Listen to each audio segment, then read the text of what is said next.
And welcome to my YouTube channel. आज हम भी फाइनल ईयर वालों को सोशियोलॉजी सेकंड पढ़ाने जा रहे हैं।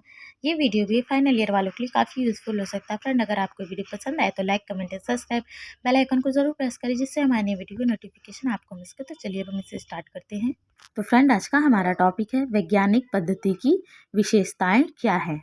तो फर्स्ट हम देख लेते हैं सत्यापनीयता। वैज्ञानिक पद्धति की सबसे उल्लेखनीय विशेषता यह है कि इसके द्वारा प्राप्त निष्कर्ष का किसी भी समय सत्यापन जांच किया जा सकता है। वास्तव में वैज्ञानिक पद्धति किसी भी व्यक्ति की निजी पद्धति नहीं होती।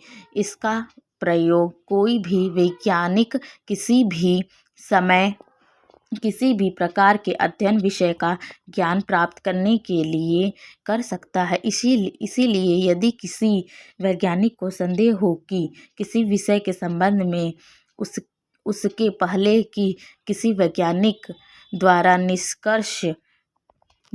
निकला गया निष्कर्ष ठीक है अथवा नहीं, तो वह वैज्ञानिक पद्धति को अपनाकर उस निष्कर्ष को सत्यापन की जांच या पुनः परीक्षा कर सकता है। उदाहरण, वैज्ञानिक पद्धति को अपनाकर हम इस निष्कर्ष पर पहुंचते हैं कि गंदी बस्तियां बाल अपराधी बनने में सहायक होती हैं। परंतु यदि आप हमारे इस निष्कर्ष पर संदेह हो तो आप भी हमारी तरह वैज्ञानिक पद्धति को अपनाकर इस बात की जांच स्वयं कर सकते हैं कि हमारा निष्कर्ष ठीक या गलत। अतः यह कहा जा सकता है कि वैज्ञानिक पद्धति स्वयं कोई रहस्य नहीं है। वैज्ञानिक पद्धति जो है कोई रहस्य नहीं है।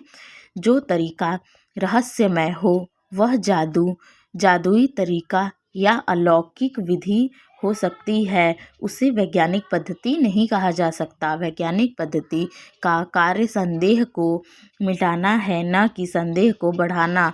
त्रुटिपूर्ण पद्धति ही संदेहवर्धक होती हैं। वैज्ञानिक पद्धति तो पुनः परीक्षा की कसौटी पर सदा खरी उतरती है। जेम्स लूथर ने लिखा है कि जिस पद्धति द्वारा पुनः परीक्षा संभव नहीं है वह वैज्ञानिक की पद्धति नहीं हो सकती। वह या तो दार्शनिक अथवा काल्पनिक पद्धति होती है। तो यहाँ बताया गया है वैज्ञानिक पद्धति के बारे में कि क्या है। वैज्ञानिक पद्धति किसी की निजी जिंदगी नहीं हो सकती है। यह विज्ञान के द्वारा अध्ययन, जैसे कि अगर हम पढ़ रहे हैं, अब हम पढ़ रहे हैं, हमें नहीं समझ में आया तो हम आज के ज़माने में मोबाइल से हेल्प ले सकते हैं। अगर आप कोचिंग कर रहे हैं तो अपने टीचर से हेल्प ले सकते हैं, किसी न किसी से पूछ सकते हैं। ये वैज्ञानिक पद्धति है। जैसे कि विज्ञान कुछ निष्कर्ष कर रहा है, अगर उसे लग रहा है कि मैंने जो निष्कर्ष किया है अगर वो गलत है तो वो उसको दोबारा से जांच करेगा, निरीक्षण परीक्षण करेगा, उसको दोबारा से ठीक कर सकता है। यही बात बताया गया है कि आप भी कर सकते हैं। ये किसी की निजी जिंदगी के बारे में नहीं है या कोई रहस्यमयी बात भी नहीं। अगर ये रहस्यमयी होती तो यह वैज्ञानिक पद्धति कहलाती ही नहीं। और इसमें जो बातें होंगी वह सत्य के आधार पे होंगी, उसमें किसी भी प्रकार का झूठ नहीं होगा, क्योंकि वैज्ञानिक पद्धति है ही ऐसी चीज़। जैसा कि वैज्ञानिक पद्धति इनके बताया है कि वैज्ञानिक पद्धति को अपनाकर हम इस निष्कर्ष पर पहुंच सकते हैं कि गंदी बस्तियां बाल अपराधी बनने में सहायक होती हैं। अगर जैसे कि वहाँ का रहन सहन जो भी गंदा है तो वो सब गंदी बस्तियां बाल अपराधी बनने में सहायक होते हैं। अगर आपको ये हमारा निष्कर्ष सही नहीं है तो आप खुद निष्कर्ष कर सकते हैं वैज्ञानिक पद्धति को अपनाकर। तो हम देखते हैं निश्चयात्मकता सेकंड।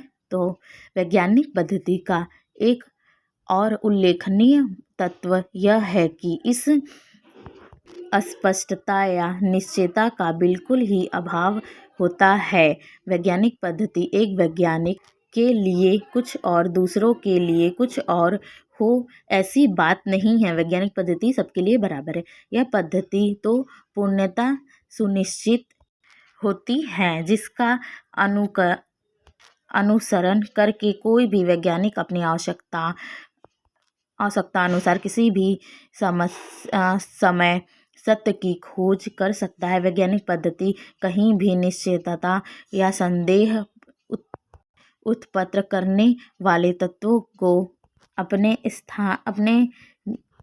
में स्थान नहीं देती है, क्योंकि यह वैज्ञानिक भावना के प्रतिकूल है। उदाहरण, यदि हम आवेग आकार यह कहते हैं कि सभी गरीब चोर होते हैं, तो हमारा यह कथन वैज्ञानिक पद्धति के अनुसार अनुकूलन नहीं होगा, क्योंकि इस कथन में निश्चितता का अभाव है। इसी प्रकार यदि हम एक सांप को देखकर यह कहते हैं कि यह सांप काफ़ी लंबा था, तो भी हमारा यह कथन वैज्ञानिक पद्धति के अनुकूलन नहीं है।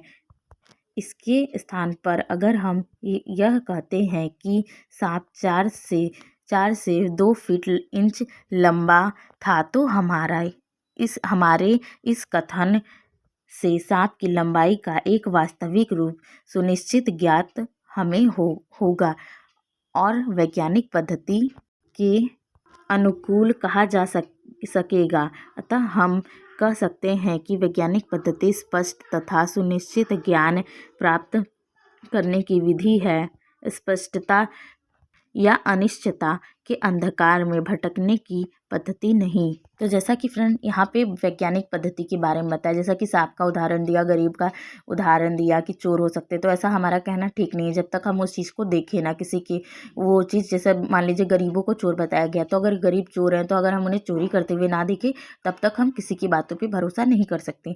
अगर आपको सांप की लंबाई चौड़ाई नहीं पता है, तो आप अपने से अंदाज़ा नहीं लगा सकते। वैज्ञानिक पद्धति में यही सब चीज़ें बताई गई हैं।